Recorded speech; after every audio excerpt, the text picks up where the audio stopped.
गुरुर्ब्रह्मा गुरुर्विष्णुः गुरुर्देवो महेश्वरः गुरुः साक्षात् परब्रह्म तस्मै श्रीगुरवे नमः।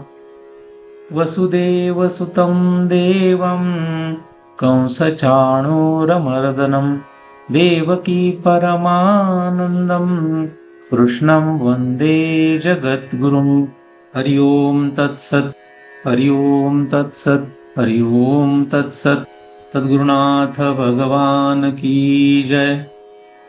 चैतन्य आश्रम, आळंदी देवाची, पुणे, महाराष्ट्र, भारत।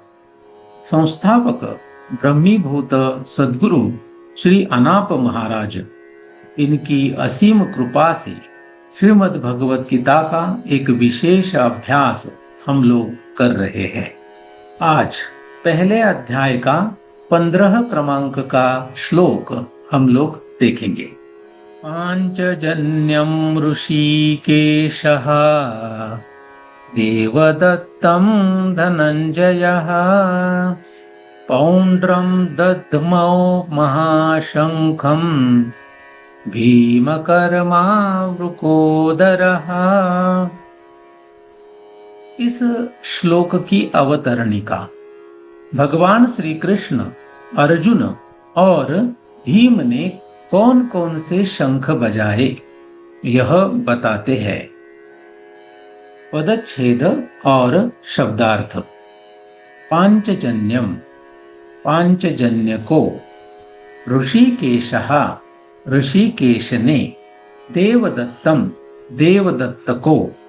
धनंजयः, धनंजय ने। पौंड्रम, पौंड्र को। दध्मौ, बजाया। महाशंखम, महाशंख को। भीमकर्मा, भयंकर कर्म करने वाले ने। वृकोदरः, वृकोदर ने। अन्वय।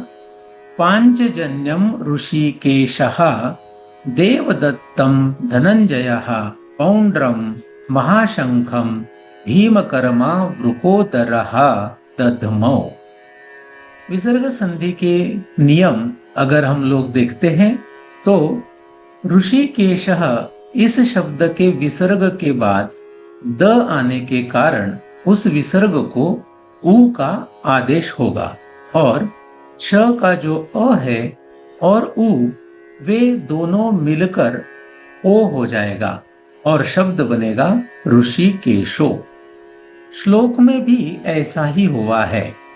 अगर हम लोग ऋषिकेशो इस शब्द के बाद श्लोक में रुकते हैं तो हमें ऋषिकेशः ऐसे बोलना चाहिए।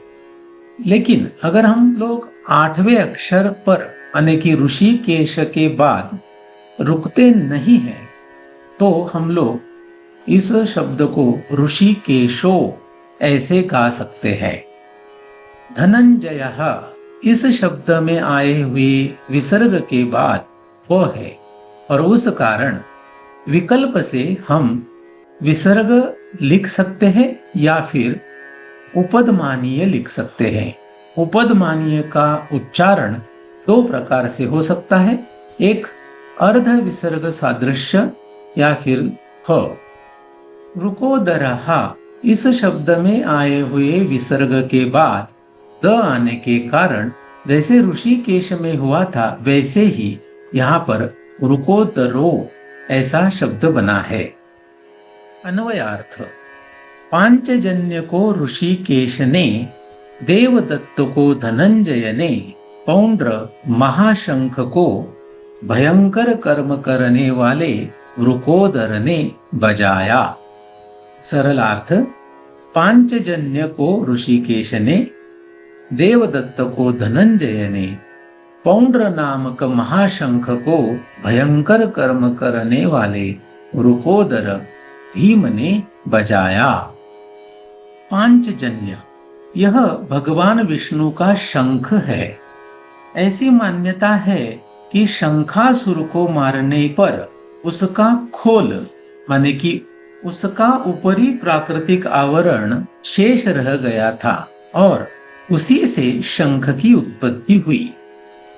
ऋषिकेश, इस शब्द को हम ऐसे लिख सकते हैं, ऋषि क माने कि इंद्रियां, अधिक ईश माने कि स्वामी या फिर ईश्वर।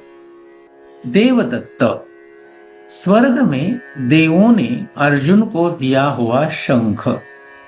और एक मान्यता दिखाई देती है, माया नामक आसुर ने अर्जुन को दिया हुआ यह शंख है। धनंजय, जिसके द्वारा धन को जीता गया हो वह धनंजय है। अर्जुन ने बहुत सारा धन राज्य के लिए प्राप्त किया था और उसी के कारण उसको धनंजय ऐसे भी कहा जाता है। पौंड्र, नागलोक से भीम को प्राप्त हुआ शंख। यह विशाल शंख जिसे केवल भीम ही अपनी पूरी शक्ति से बजा पाते थे, उसकी गगनभेदी ध्वनि के कारण मनुष्य, घोड़े, हाथी आदि भयभीत हो जाते थे। रुकोदर, रुक अधिक उदर, उदर में रुक नामक अग्नि रहने वाला। ऐसे माना जाता है कि इस उदर में रहने वाले अग्नि के कारण ही भीम का जो खाना था वो बहुत ही ज्यादा था। इस श्लोक के ऊपर भगवान श्री ज्ञानदेव महाराज जी ने जो ओवियां लिखी है वह देखते हैं। परंतु पांचजन्य का वह प्रचंड महाघोष गंभीर रूप से गरजता रहा, जैसे उदित हुआ सूर्य नक्षत्रों का लोप कर देता है, वैसे जो कोलाहल कौरवों की सेना में सभी जगह गूंज रहा था वह उधर कहाँ गुम हो गया पता भी नहीं चला। उसी प्रकार देखिए, दूसरे एक अति गहरे निनाद से अर्जुन ने देवदत्त शंख बजाया। वे दोनों विलक्षण ध्वनि मिलकर एक रूप हुए। वहां ब्रह्मांड के 100 टुकड़े हो रहे हैं ऐसा प्रतीत होने लगा। तब भीमसेन वह भी आवेश में आया, मानो महाकाल क्रोधित हुआ और उस भीमसेन ने पौंड्र महाशंख बजाया। इस तरीके से आज हम लोगों ने यह 15 क्रमांक का श्लोक समझने की कोशिश की। कुंडलीक वरदा हरि विठ्ठल श्री ज्ञानदेव तुकाराम पंढरीनाथ भगवान की जय। माऊली ज्ञानेश्वर महाराज की जय। जगतगुरु तुकाराम महाराज की जय। सद्गुरुनाथ भगवान की जय।